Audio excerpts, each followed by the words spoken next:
वो कहते हैं ना, सत्य ही शिव है। तो उसी सत्य की तलाश में हम निकल पड़े इस सावन में अपने पंच केदार के रेजोल्यूशन को पूरा करने के लिए। अब यात्रा की शुरुआत तो घर ही से होती है। हेलो गाइस, आई एम मोटा हेयर। हमारे साथ फतेह भाई है।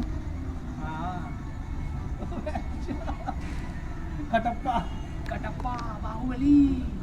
तो यह हो गई हमारी सवारी तैयार। भाई लोग आए हैं छोड़ने के लिए। हर हर महादेव। चलिए भैया, तो अब निकला जाए। यहाँ से हमारा 1 स्टॉप होगा हरिद्वार, जाके ही रुकेंगे। ये सब हमारे दोस्त हैं। चलो बाय बाय। अब यात्रा की शुरुआत तो घर ही से होती है। तो दोस्तों ने हमें जयकारे के साथ विदा किया और हम सीधे पहुंचे। सबसे पहले पेट्रोल भरवाना है, क्योंकि हमारी गाड़ी की जो एवरेज दिखा रही है वो मात्र 23 किलोमीटर्स की दिखा रही है। मुझे तो लगा इंडियन ऑयल के पेट्रोल पंप पे इतनी भीड़ लगी हुई है। चलिए खैर, हम डलवा लेते हैं पेट्रोल, फुल करवा लेते हैं टंकी। आसान तो नहीं है रास्ता, लेकिन पूरा करेंगे, ये वादा करते हैं आप लोगों से। और यार थोड़ा सा तो सपोर्ट दिखाओ भाई। ऐसा क्यों बोल रहा हूँ कि सपोर्ट करने का मतलब सिर्फ फॉलो करना नहीं है, सब्सक्राइब करना नहीं है। अगर मेरी कुछ गलतियां हैं जो आपको वीडियो में अच्छी नहीं लग रही हैं या जो पसंद नहीं आ रही है, उसे भी कमेंट बॉक्स में बताओ, ताकि मैं उसे अगली बार इम्प्रूव करूँ और आप लोगों के सामने एक और बेहतर कंटेंट पेश करने की कोशिश करूँ। अब ऐसे बात करते करते हम लोग कब बारूद पहुँच गए पता भी नहीं चला। यहाँ से मात्र 146 किलोमीटर की दूरी थी हमारा हरिद्वार। थोड़ी सी हो जाए पीठ पूजा, बारूद के पास है हम लोग।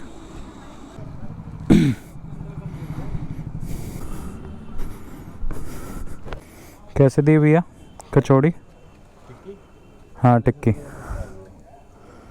हाँ जी 40 रुपए का पत्ता है, 2 टिक्की दे दीजिए। अब बारूद में जैसे ही कचौड़ी खाने के बाद हम लोग आगे निकले हरिद्वार के रास्ते पे। पूरा रास्ता कावड़ियों से भरा हुआ, इतना मजेदार, हर तरफ भोलेनाथ का डीजे सॉन्ग और कावड़ियों से भरे हुए रास्ते पे चल के इतना आनंद आ रहा था कि मैं आपको बता भी नहीं सकता।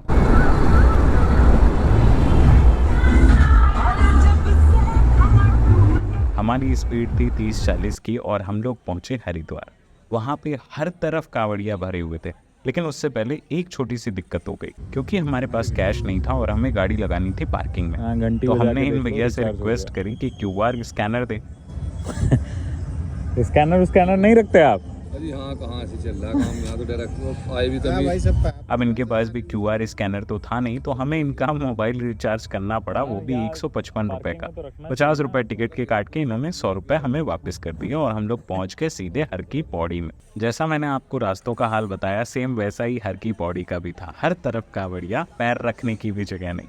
वहीं पे हमने उनके बीच में छोटी सी जगह अपने लिए भी बनाई और 2-3 घंटे की आराम से नींद मारी। नींद पूरी होने के बाद गंगा स्नान किया और माता का आशीर्वाद लेके हम लोग निकल पड़े अपने केदारनाथ, पहले केदार की यात्रा पे। मन में बस एक ही सवाल आ रहा था, क्या इतना सामान लेके केदारनाथ और पंच केदार की यात्रा करना सही है? बट क्या कर सकते हैं, अब सामान तो ले आए थे हरिद्वार तक, तो आगे भी लेके जाना ही था, मजबूरी थी। हरिद्वार से निकलने का समय आ गया है। बहुत जल्दी करने के बाद भी 5 बज ही गया। 5 बज रहा है ना भाई? भोलेनाथ चला जाए। हर हर गंगे, जय शिव शंकर। यही सब सोचते सोचते कब हम नज़ारों की आगोश में खो गए, हमें पता भी नहीं चला। भगवान भोलेनाथ ने इतना सुंदर मौसम बनाया था सावन का कि हम मंत्र मुग्ध हो गए। मैं कुछ भी एडिट नहीं कर रहा भाई, ये सच में बादल निकल रहा है पानी में से। अमेजिंग।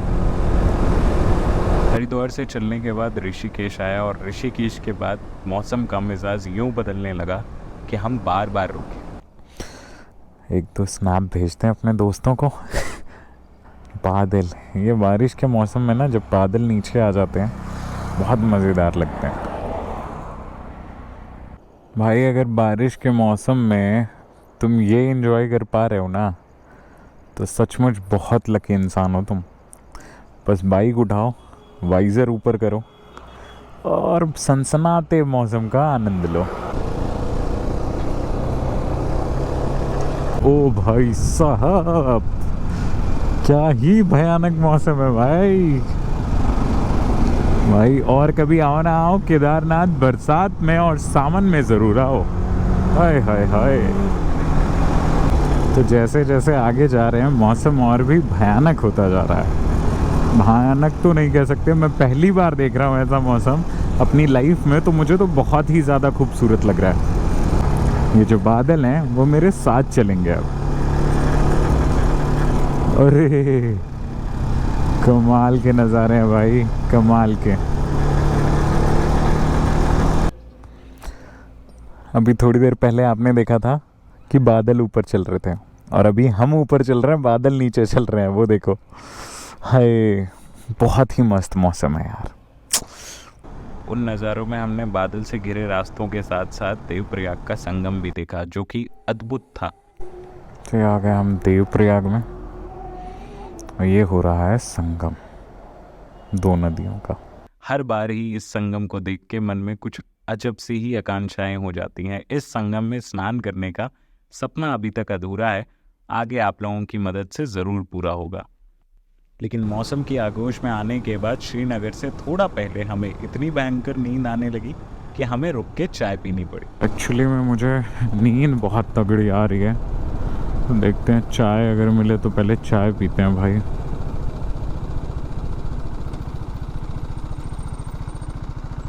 चाय होगी इनके पास?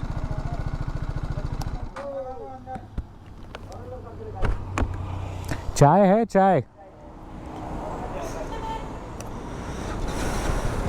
चलो भैया चाय है, पहले चाय पीते हैं। और चाय की दुकान वाले भैया ने इतनी बढ़िया चाय बनाई कि हमने 2 कप चाय पी ली, वो भी पंजाबी तड़के के साथ। चाय पीने के बाद हमारी नींद तो गायब हो ही गई, साथ में हमने माता धारी देवी के दर्शन भी कर लिए। तो ये है हमारी धारी माता टेम्पल, धारी देवी टेम्पल, जो चारों धामों की रक्षा के लिए बिठाई गई है यहाँ पे। माता धारी देवी के दर्शन के बाद हमने सीधे अपनी बाइक को बिना किसी स्टॉप के लगा दिया सोनप्रयाग में, वो भी 11:30 बजे तक। बाइक यहाँ पे पार्किंग लगेगी, कह रहे थे सब गौरीकुंड तक चली जाएगी।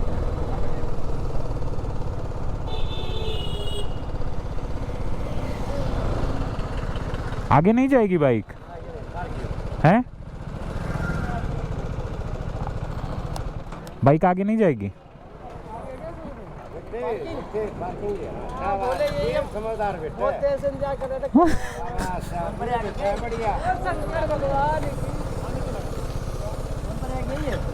हाँ सोनप्रयाग है। अब सोनप्रयाग में बाइक लगाने के बाद हमारा सबसे पहला काम था थोड़ी सी पेट पूजा करना, क्योंकि सुबह से हमने कुछ भी नहीं खाया था। तो पार्किंग हमने लगा दी यहाँ पे, और केदारनाथ की ट्रैकिंग से पहले हमें कुछ खाना ज़रूरी था, क्योंकि 16 किलोमीटर की चढ़ाई अब हो चुकी थी 22 किलोमीटर की। तो सबसे पहले बाइक लगाई पार्किंग में और उसके बाद निकल गए हम थोड़ा सा भोजन करने के लिए। पार्किंग में हमें कुछ अनजान लोग भी मिल गए जो कब दोस्त बन गए पता भी नहीं चला। उन्हीं के साथ हमने गौरीकुंड तक का सफ़र किया, जो कि हमें 50 रुपये की ट्रैवलर में जाना था। बारिश कहीं तेज़ ना हो जाए इसलिए एक रेनकोट और ले लिया, देखते हैं। और वहाँ हमने किया अपना पहला नाश्ता। नाश्ते में आलू के पराठे और चाय से हमने अपने पेट को तृप्त किया और उसके बाद चढ़ाई के लिए पूरी तरह तैयार हो गए।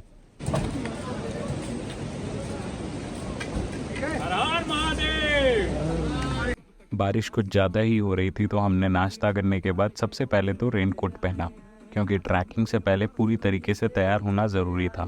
मेरी एक एडवाइस है, बड़े भाई के नाते छोटे भाई के नाते ज़रूर मानिएगा कि केदारनाथ ट्रैक पे जाने से पहले अपने सारे सामान को किसी लॉकर में जमा करवा दें। कोई भी सामान लेके ऊपर चढ़ना बहुत बड़ी भूल होगी, और ये भूल कर चुका था आपका भाई। तो ट्रैकिंग हमने शुरू करी बहुत सारे सामान के साथ, जिसमें हमारा टेंट, कपड़े और लैपटॉप था। मुझे कोई आइडिया नहीं था कि ये आगे चल के मुझे कितना दर्द देने वाला था। जयकारा वीर बजरंगी। भोलेनाथ की कृपा से जब चढ़ाई शुरू हुई तो बहुत ही ज़्यादा आनंद और एक्साइटमेंट में थे, इसलिए सामान का वज़न तो जैसे पता ही नहीं चल रहा था। लेकिन जैसे जैसे आगे बढ़े तो पता चला कि किलोमीटर पे किलोमीटर बढ़ते जा रहे हैं। ऐसा लग तो रहा था कि 6-7 किलोमीटर हो चुके हैं, लेकिन हो रहे थे एक्चुअल में 1 किलोमीटर। अब आप समझ सकते हो कि कितनी भयंकर चढ़ाई है।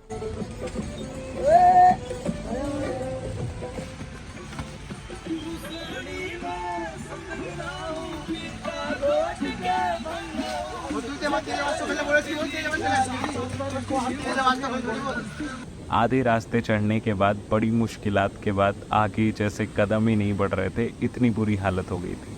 तो 6 किलोमीटर के बाद हमने लगाया अपना टेंट और वहीं पे सो गए। बज रहे थे शाम के 6:30। पैरों में जान खत्म होने की वजह से जहां मौका मिला वहीं हमने अपना टेंट लगाया और उसी में रात भर सो गए। सुबह उठने के बाद होश आया कि रिकॉर्डिंग तो कल की कुछ हुई ही नहीं है, तो थोड़ा सा रिकॉर्ड करके अपना सामान वहीं बगल के दुकान में रख के और उसके बाद हमने ट्रैकिंग अपनी शुरू करी। पैर में जान ख़त्म हो गई थी, ऐसा मालूम हो रहा था। सामान लेके चढ़ पाना बहुत मुश्किल है, तो मैंने सामान यहीं रख दिया और अब पैदल जा रहे हैं बाबा के दरबार में। 6 किलोमीटर और है केदारनाथ टेम्पल। चलिए फिर मिलते हैं आप लोगों से टेम्पल में। हैं, हो जाएगी आज की चढ़ाई पूरी। मुझे तो ये भी नहीं लग रहा था कि कैसे हम चढ़ाई पूरी कर पाएंगे, लेकिन महादेव की कृपा ऐसी बरसी कि सीधे हम लोग जाके रुके और 10:30 बजे तक हमने अपनी चढ़ाई कंप्लीट कर ली। हम लोग आ गए बेस कैंप। क्या हाल चाल भैया, हैं बताइए? ठीक है, पहुंच गए? हाँ पहुँच गए। अरे भाई साहब, फाइनली पहुंच गए हम लोग। पीछे आप नज़ारे देख सकते हो, पूरा बादल ही बादल आ गया। और आपको बेस कैंप दिखाता हूँ। फिर देखो बेस कैंप, यहाँ से 2 किलोमीटर और है, लेकिन वो प्लेन रास्ता है। फाइनली कर ही दिया भाई। पता नहीं आप लोगों को दिख रहा है कि नहीं, लेकिन महादेव ने दर्शन तो दे दिए हमें। जय बाबा की, हर हर महादेव। लगे महादेव की लाइन में, दर्द दुख पीड़ा सब खत्म हो चुकी थी, थकान सारी मिट चुकी थी, जबकि 6.5 किलोमीटर की चढ़ाई करके आए थे। 1.5 घंटे की लंबी लाइन के बाद हमें महादेव के दर्शन हुए। हर तरफ जयकारे और महादेव की ही जय जयकार हो रही थी। इसमें मन और भी पवित्र हो चुका था, कुछ भी सूझ नहीं रहा था महादेव के नाम के अलावा। खुशी से मन झूम सा रहा था। 6.5 घंटे की चढ़ाई करने के बाद 1.5 घंटे की लाइन में भी थकान का बिल्कुल भी एहसास ना होना और महादेव के नाम के जयकारे लगाना इस बात का संकेत था कि इस जगह में कुछ तो जादू है। आजकल कुछ अलग सा ट्रेंड चल गया है उन यूट्यूबर्स और रील मेकर्स का, जो ये बोल के अपने दुकान चला रहे हैं महादेव के नाम से कि आप भक्ति करने गए हो या यूट्यूब पे वीडियो बनाने या रील बनाने। मुझे उनका नहीं पता दोस्तों, लेकिन मैं अपनी 22 किलोमीटर की इस जर्नी को आपके साथ शेयर करके बहुत ज़्यादा खुश हूँ। मेरे भोलेनाथ जानते हैं कि मैंने कितनी मेहनत से चढ़ाई की। मैंने हर एक कण में उनका नाम लिया है। मुझे किसी यूट्यूबर और रील मेकर को साबित करने की ज़रूरत नहीं है, क्योंकि मुझे पता है मेरे महादेव मुझसे खुश हैं या नहीं, मैं महादेव से खुश हूँ या नहीं। मैं ये चढ़ाई क्यों करने आया हूँ, अपनी आत्म शांति के लिए या अपने फॉलोअर्स गेन करने के लिए? बट आप लोग बताइए आपको ये वीडियो कैसी लगी। और हम यहाँ से अब निकलेंगे अपने पंच केदार में दूसरे केदार के लिए, जिनका नाम मदमेश्वर महादेव है। अब महादेव से विदा लेने की बारी आ गई है, क्योंकि इनके दूसरे केदार जाना है। ठीक है, तो चलिए निकलते हैं। और कैसी लगी आपको ये जर्नी, कैसे लगा आपको ये वीडियो, प्लीज़ मुझे कमेंट बॉक्स में बताएं। और अगर वीडियो अच्छी लग रही हो तो फॉलो करके जाएं।